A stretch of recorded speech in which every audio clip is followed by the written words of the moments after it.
The morning sun rose over like it did every other day. The sky was clear and blue. Birds sang in the trees. People walked to work with coffee in their hands and sleep still in their eyes.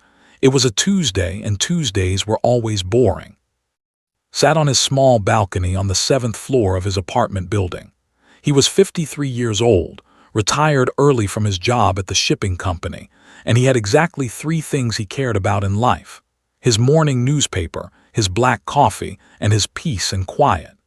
He wore old slippers and a faded gray shirt. His reading glasses sat on the edge of his nose as he turned the pages slowly.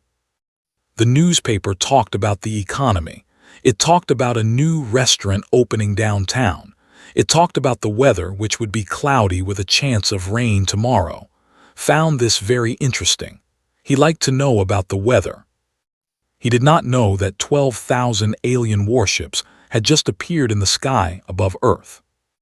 The Grand Fleet was the most powerful military force in the known galaxy. They had conquered 847 different species across 2,000 star systems. Their ships were black and silver, shaped like giant arrows, and each one carried enough firepower to destroy a small moon. Supreme Commander Al stood on the bridge of his flagship, the Eternal Dominion, and looked down at the little blue planet below. "Begin the transmission," he ordered. His voice was deep and cold. The message went out across every frequency. Every television on Earth flickered. Every radio station went silent. Every phone buzzed with an emergency alert. The face of Al appeared on billions of screens.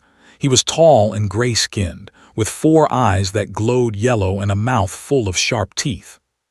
"People of Earth," he announced, "I am Supreme Commander Al of the Empire. Your planet now belongs to us. You will surrender immediately. Any resistance will be met with complete destruction. You have 1 hour to respond." The message ended. Across the world, people stopped what they were doing. They looked at their phones. They looked at each other. They looked at the sky, where thousands of alien ships now blocked out the sun. Panic began to spread. People ran through the streets. Cars crashed into each other. News reporters shouted into cameras. World leaders held emergency meetings. Military forces went on high alert. The internet exploded with fear and confusion. On his balcony turned the page of his newspaper. His neighbor burst onto her own balcony.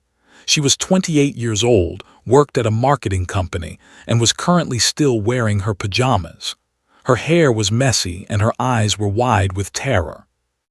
"Mister," she shouted, Did you see the sky? There are aliens, actual aliens. They declared war on us."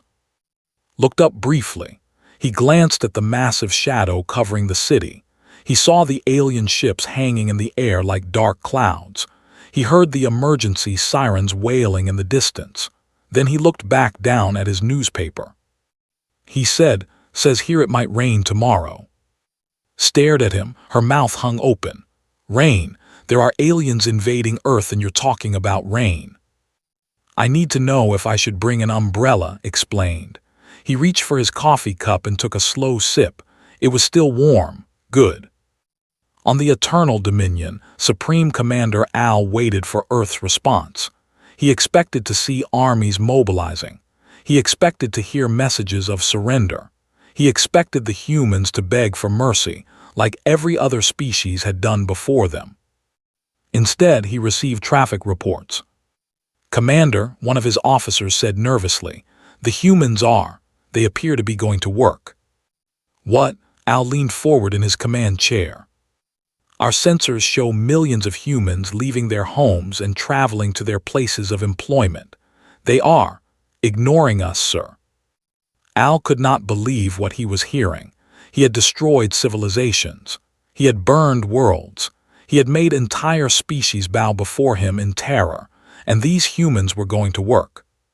"Broadcast the message again," he ordered, louder. The transmission went out a second time. Al made his voice even more threatening. He described in detail what would happen to Earth if they did not surrender. He talked about fire and death and the end of everything they knew. "Heard the broadcast. It came from his neighbor's apartment, where had the news playing at full volume. He could hear her crying and calling her mother. He shook his head sadly. Young people these days got upset so easily. He reached for a rice cake from the small plate beside him. His wife had made them before she left for her morning walk. They were sweet and chewy, just the way he liked them. He chewed slowly and read an article about a local baseball team. The Empire had studied humanity from a distance.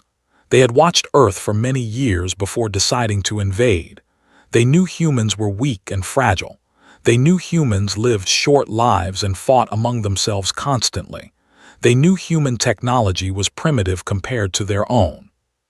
What they did not know was that humans had already faced the end of the world many times before. They had survived wars and plagues and disasters. They had looked into the face of death and kept going. They had woken up every Monday morning and gone to jobs they hated year after year until their bodies gave out. Compared to Monday morning traffic, an alien invasion was nothing. Al ordered a third broadcast, then a fourth. Each time his voice grew more angry and more desperate. Each time the humans continued to ignore him. In a coffee shop in Seoul, a barista named made lattes while alien ships hovered outside the window. She had customers waiting, and customers did not like to wait. In a school inn, a teacher named told his students to put away their phones and pay attention. Yes, there were aliens in the sky. No, that did not excuse them from their math homework. In a hospital inn, a nurse named checked on her patients and filled out paperwork. The world might be ending, but paperwork still needed to be done. And on his balcony inn, finished his coffee, folded his newspaper neatly, and went inside to take a nap. It was, after all, just a Tuesday. The Supreme Commander of the Empire stood on his bridge and stared at the planet below. For the first time in his long military career, he did not know what to do. The humans were not afraid. And that was terrifying. 3 days passed after the invasion began, and Supreme Commander Al was losing his mind. The humans had not surrendered. They had not attacked. They had not even formed a proper response team to negotiate with him. Instead, they had done something far worse.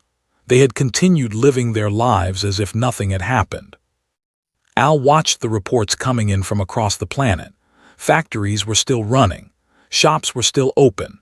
People were still arguing about sports and celebrities and which restaurant had the best food. His declaration of war had become a joke on something called social media. Humans were making funny pictures about him. "This is impossible," he growled to his second-in-command, a female named. "No species has ever reacted this way. They should be on their knees begging for mercy." Studied the data on her screen. "Perhaps they do not understand the threat, Commander. Perhaps we need to show them our power directly." Al nodded slowly. "Yes, we will go down to their surface. We will walk among them. When they see us with their own eyes, they will understand." 1 hour later, a landing craft descended into the heart of Seoul.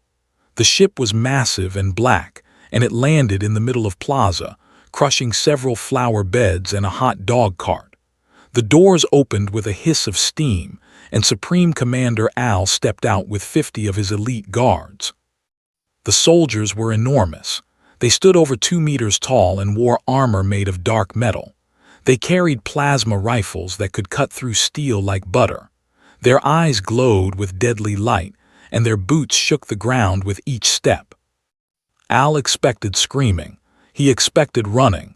He expected humans to fall to their knees in worship or terror. Instead, he got a grandmother named. Was 74 years old. She was short and round, with gray hair tied back in a neat bun. She wore a flower print dress and carried a large bag full of vegetables from the morning market. She had been walking to the bus stop when the alien ship landed in her path. Now she stood face to face with the most feared warlord in the galaxy. "Excuse me," she said, pushing past 2 guards. "You are blocking the road." Al stared down at her. This tiny human woman had just shoved aside soldiers who had conquered entire planets, and she had not even looked at him. "Human," he said, his voice booming across the plaza, "do you know who I am?" Finally looked up at him. She squinted her eyes and studied his gray face, his four glowing eyes, his sharp teeth. Then she clicked her tongue in disapproval. "You look like you need to eat more," she said. "Too skinny, all bones. Does your mother not feed you properly?" A strange sound came from one of the guards. It might have been a laugh. Al silenced him with a look that promised death. "I am the Supreme Commander of the Empire," Al said through his teeth. "I have come to enslave your world." "That's nice," said. She looked at her watch. "My bus comes in 3 minutes. Can you enslave us after lunch?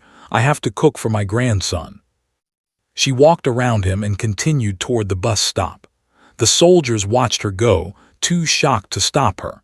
Their commander stood frozen in the middle of the plaza, his mouth hanging open. This was not how invasions were supposed to work. Al spent the next several hours trying to get the humans' attention. He grabbed a young man named by the shoulder, was 25 years old, worked at an accounting firm, and was already running late for a meeting. "You," Al shouted at him, "you will bow before me, you will recognize my authority." Looked at the massive alien hand on his shoulder. He looked up at the terrifying face above him. He looked at his watch. "I really can't right now," said apologetically. "My boss will kill me if I'm late again. Can we do this thing later, maybe around 6? I'm free after 6. He pulled away from Al's grip and ran toward the subway entrance. The Supreme Commander tried again and again. He stopped a delivery driver named, who asked if the alien ships could move because they were blocking his route. He confronted a group of students who asked to take selfies with his guards. He approached a police officer named, who politely asked if he had a permit for parking his spaceship in a public plaza. "A permit?" Al exploded. "I am an invader. I do not need a permit." "Sir, everyone needs a permit," said calmly. He pulled out a small notepad. "I'm going to have to give you a fine. Also, you damaged city property when you landed. That's another fine." Watched all of this from the landing craft. She had served under Al for 30 years. She had seen him destroy fleets and burn planets. She had never seen him look so confused and frustrated. "Commander," she said quietly through their communication link, "perhaps we should return to the ship. This approach is not working." Al looked around the plaza. Life was continuing as normal around him. People walked past his soldiers without a second glance. A street vendor nearby was selling snacks, and several humans had stopped to buy food while standing just meters away from armed aliens. One human, a young woman named, even offered him a skewer of grilled meat. "You want one?" she asked. "You look stressed. Food helps with stress." Al did not take the food. He turned and marched back to his landing craft, his cape flowing behind him. His guards followed quickly, all of them silent and confused. As the ship lifted off, finally caught her bus. She settled into her seat and looked out the window at the alien vessel rising into the sky. The old woman next to her, named, leaned over. "Was that the alien everyone is talking about?" asked. Nodded. "Yes, very rude, no manners at all, and too skinny." "Young people these days," said, shaking her head. "No respect." They both agreed on this point, and spent the rest of the bus ride complaining about the price of vegetables. Back on the Eternal Dominion, Al locked himself in his private chambers. He stared at the blue planet through his window and tried to understand what had gone wrong. The Empire had studied humans carefully. They had analyzed their biology, their technology, their history. They knew everything about humanity except for the one thing that mattered most. Humans had already survived themselves. They had survived wars that killed millions. They had survived diseases that swept across continents. They had survived natural disasters and economic collapses and leaders who made terrible decisions. They had looked at the end of the world so many times that it had stopped being scary. To humans, an alien invasion was just another Tuesday. And Al was beginning to realize that he might have made a terrible mistake. On the 10th day of the invasion, Supreme Commander Al decided that words were not enough. The humans had ignored his broadcasts. They had brushed past his soldiers. They had offered him street food and parking tickets. It was time to show them real power. He chose a small coastal town called. It was a peaceful place with fishing boats in the harbor and mountains rising behind it. About 60,000 humans lived there, going about their simple lives. Al decided to make an example of it. "Prepare the orbital cannon," he ordered from his command chair. "We will destroy one of their settlements, then they will understand." Hesitated. "Commander, is this wise? Our mission was conquest, not destruction. Dead humans cannot serve the Empire." "I need to break their spirit," Al replied coldly. "They cannot ignore death." The orbital cannon was a terrible weapon. It gathered energy from the ship's core and released it in a beam of pure destruction. Nothing could survive it. In the past, Al had used it to destroy rebel bases and enemy strongholds. Today, he would use it to teach humanity a lesson. The beam struck the harbor of. 5 fishing boats vanished in an instant. The water boiled and steamed. A massive cloud of smoke rose into the sky. Al watched from above and smiled. Now the humans would fear him. But something strange happened. Instead of running away from the destroyed harbor, humans ran toward it. Emergency vehicles arrived within minutes. Firefighters and rescue workers poured into the area. Ordinary people came with blankets and food and offers of help. And then came. Was 67 years old. He had been a fisherman for 45 of those years. His boat, the Lucky Wave, had been his father's boat before him, and his grandfather's before that. 3 generations of his family had sailed on that boat. Now it was gone, vaporized by an alien weapon, nothing left but smoke on the water. Stood at the edge of the destroyed harbor and watched the smoke rise. His hands were shaking. His eyes were wet. Everything he had worked for his entire life had just disappeared in a flash of light. A soldier landed nearby. He was one of many sent down to observe the destruction and record the humans' fear. The soldier was young and arrogant. He had never faced real resistance in his life. "You see now, human," the soldier said with a cruel laugh. "This is the power of the Empire. This is what happens when you do not submit." Slowly turned to look at the alien. His eyes were no longer wet. They were burning with something ancient and dangerous, something that humans had carried inside them since the first days of their species. "You destroyed my boat," said quietly. "Yes, and we will destroy more," the soldier replied. "We will destroy your entire—" He never finished the sentence. Moved faster than anyone expected. He grabbed the alien by what he guessed was the collar of his armor. The soldier was taller and stronger and wearing advanced alien technology. None of that mattered. Pulled his head back and drove his forehead into the alien's face with all the strength of a lifetime spent pulling fishing nets from the sea. The soldier dropped like a stone. Stood over the unconscious alien for a moment. Then he spat on the ground, turned around, and walked toward the nearest bar. He needed a drink. He needed to complain about insurance rates. He needed to figure out how to buy a new boat. The other soldiers watched him go. None of them tried to stop him.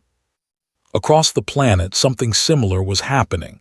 The attack on had not created fear. It had created anger. A baker named heard the news about the harbor. She was 52 years old and had run her small bakery for 30 years. She made the best bread in the neighborhood. Everyone said so. When 3 soldiers walked into her shop, she was in the middle of kneading dough. The soldiers were looking for humans to question. They were looking for signs of resistance. "You will answer our questions, human," the lead soldier demanded. "You will tell us about your military forces." Looked up from her dough. Her hands were covered in flour. Her apron was stained with years of hard work. Her eyes were sharp and unafraid. "Get out of my shop," she said calmly. "You dare to give orders to?" Grabbed her broom from the corner. It was an old wooden broom that she had used to sweep her floors for 20 years. She raised it above her head and advanced on the 3 alien soldiers. "Get out," she shouted. "You are scaring my customers. You are making my bread sad. Out, out, out." She swung the broom at them like a sword. The soldiers backed away in confusion. They had weapons that could level buildings. They had armor that could stop bullets, but they had never faced an angry baker with a broom before. "Leave now or I will call my husband," threatened. "He is even angrier than me." The soldiers fled. They actually ran away from a 52-year-old woman with a broom. Later, they would report that they had encountered a heavily armed human defensive unit. They would never admit the truth. The dock workers had their own problems. The alien ships were blocking the shipping lanes. Cargo could not come in or go out. This meant that people were not getting paid. The workers did not organize a military resistance. They organized a strike. Their leader was a man named. He was 43 years old and had arms like tree trunks from years of loading and unloading ships. He stood on a platform in front of 200 angry workers and raised his fist. "We are not striking against the aliens," he shouted. "We are striking against the shipping companies who are using this invasion as an excuse not to pay us." The workers cheered. Someone brought out signs. Within hours, news cameras arrived. The story spread around the world. Humans were not fighting the invasion. They were complaining about their employers. On the Eternal Dominion, Al received the reports with growing horror. The attack on had not broken the human spirit. It had somehow made them stronger. They were not cowering. They were organizing and complaining and hitting his soldiers with brooms.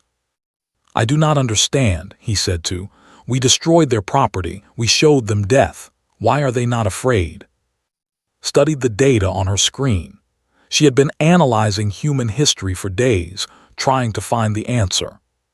"Commander," she said slowly, "I believe I understand now. These humans, they have been destroying each other for thousands of years. They have seen death and suffering on scales we cannot imagine. They have survived things that would break any other species. So they are not afraid of us because they have already faced worse. They have faced themselves." Al was silent for a long moment. He looked down at the blue planet below him. Somewhere down there, a baker was chasing his soldiers with a broom. A fisherman had knocked one of his warriors unconscious with his head. Dock workers were on strike because they wanted better pay. For the first time in his career, Supreme Commander Al felt something he had never felt before. Doubt. On the 20th day of the invasion, the governments of Earth finally sent an official response to the Empire. It was not a surrender. It was not a declaration of war.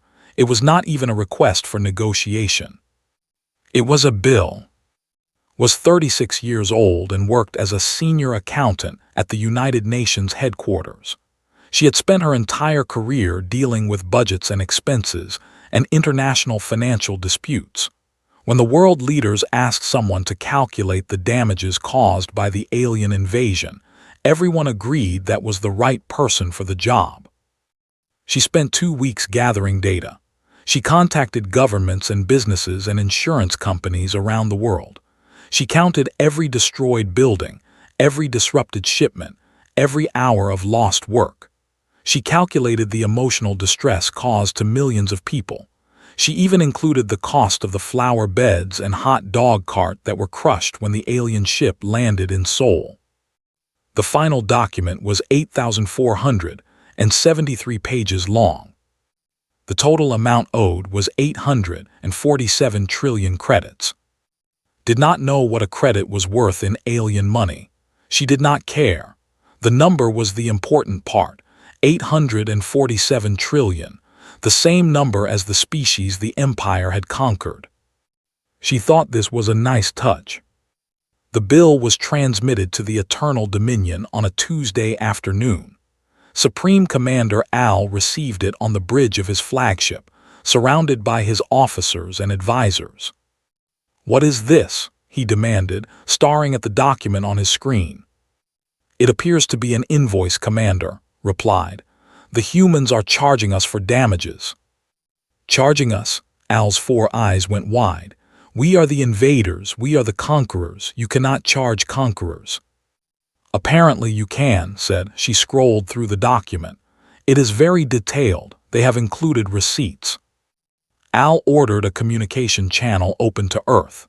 Within minutes, he was face to face with a video screen showing sitting at a desk covered in papers. She wore a neat gray suit and glasses with thin frames. She looked exactly like what she was, a very organized accountant.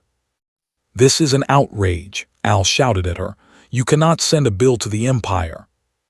Adjusted her glasses and looked at him calmly. "I understand this may be unexpected, Commander. However, the damages are quite clear. Your forces have destroyed property, disrupted commerce, and caused significant emotional distress to the population of Earth. We are conquering you. Destruction is part of conquest." "That may be true," agreed. "However, you have not actually conquered us yet. Until you do, you are simply trespassing, and trespassers are responsible for damages." Al sputtered in fury. This is not how. "If you have questions about specific items, I am happy to explain them," continued. "For example, page 4847 includes parking violations for your landing craft. The total is quite significant. Your ships have been occupying airspace without permits for 20 days. "Permits again," Al threw his hands in the air. "Why are humans so obsessed with permits?" "It is the law, Commander. Everyone must follow the law."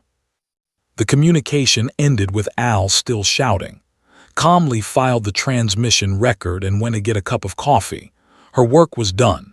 If the aliens wanted to conquer Earth, they would have to pay for it. Meanwhile, on his balcony had finally finished reading every newspaper from the past 3 weeks. He had learned a lot about the weather, sports, and local restaurant openings. He had learned very little about the alien invasion, mostly because he skipped those articles. His friend came to visit that afternoon, was 48 years old and worked as a software developer. He lived in the same building, 3 floors below. They had been friends for 15 years. Sat on the balcony with a bottle of soju.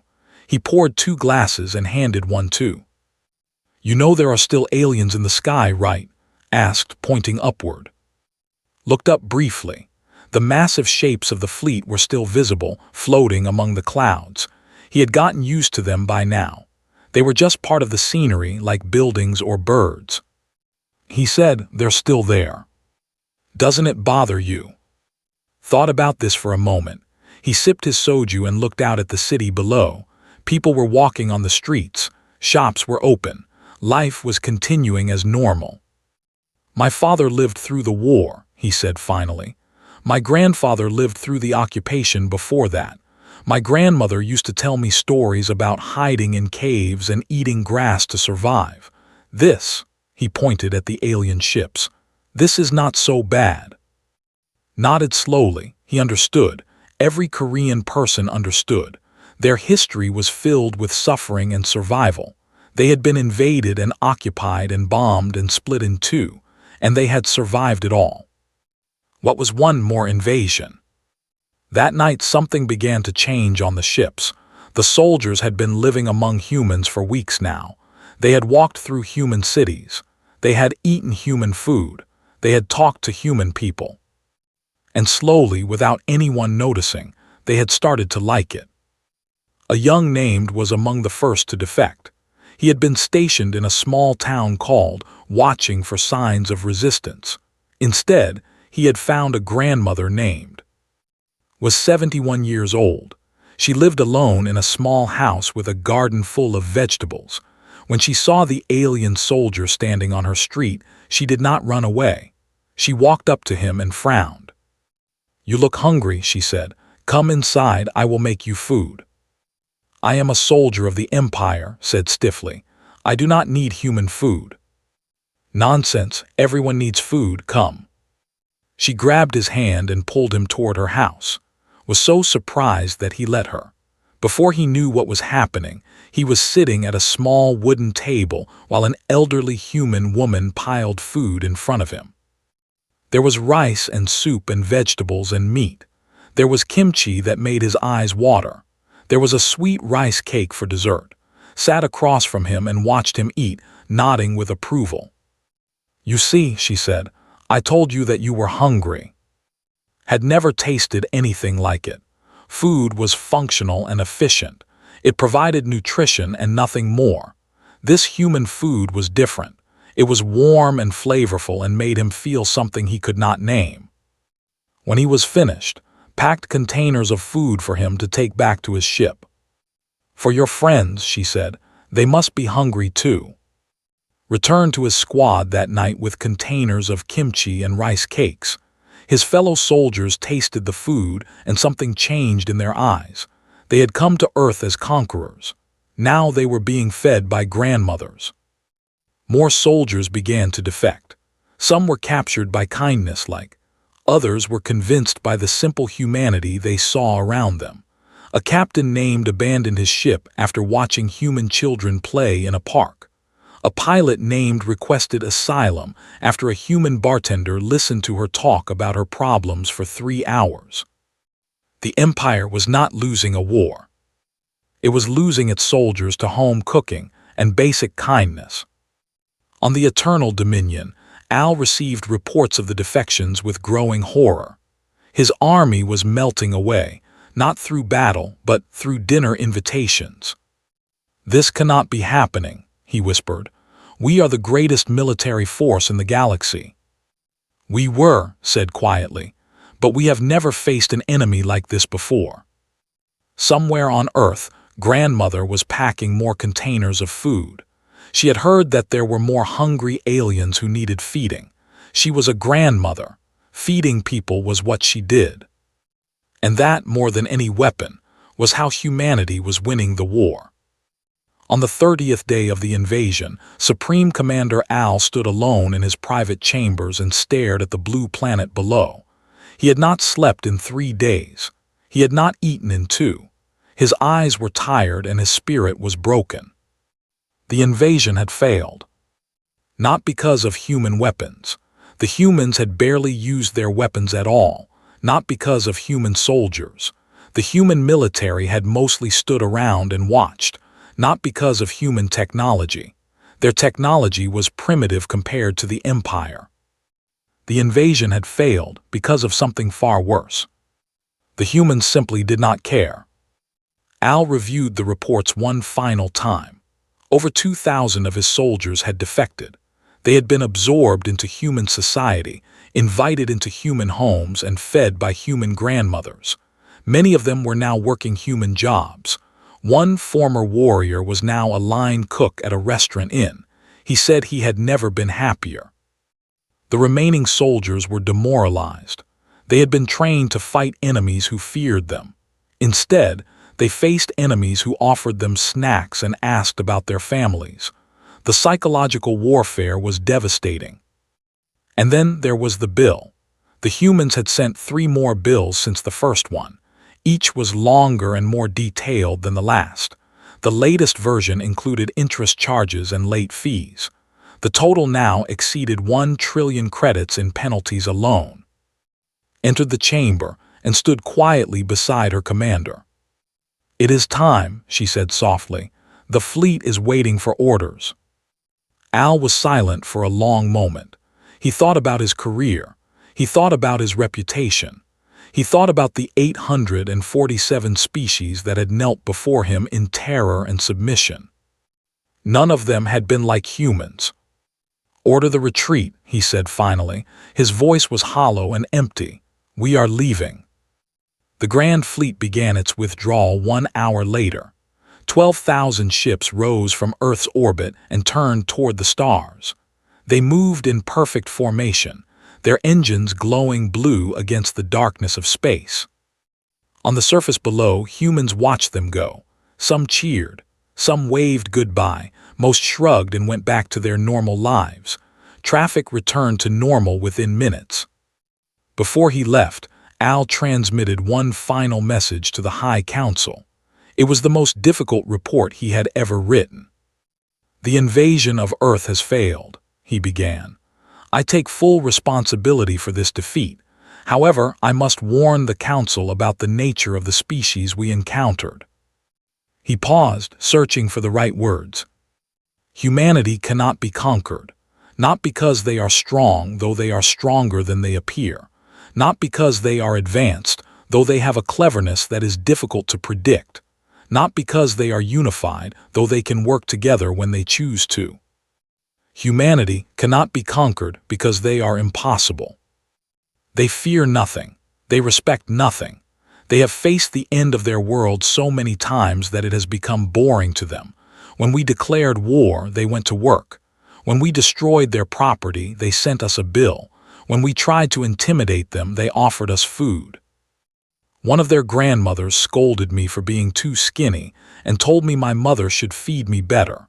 One of their office workers asked if I could enslave them after lunch because he had a meeting.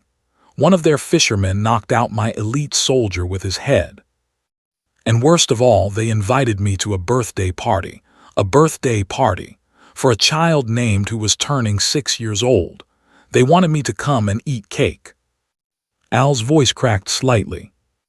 "I recommend that Earth be classified as a Category Omega anomaly, the highest threat level, not because they might attack us, not because they pose a danger to the Empire, but because if we stay near them any longer, we will become like them.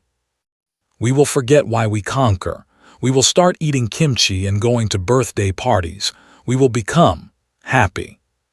The final line of his report read, "Do not engage, do not approach, forget they exist." Back in walked to the corner store to buy a new newspaper. The morning was bright and clear. The alien ships were gone from the sky. Birds were singing in the trees. Everything was normal. The newspaper headline read, "Aliens leave, stocks rise 2%, nodded with satisfaction. This was good news. His investments would recover. He found an article about the weather. Rain was expected tomorrow. He would need to bring an umbrella. On his way home, he passed in the hallway of their apartment building.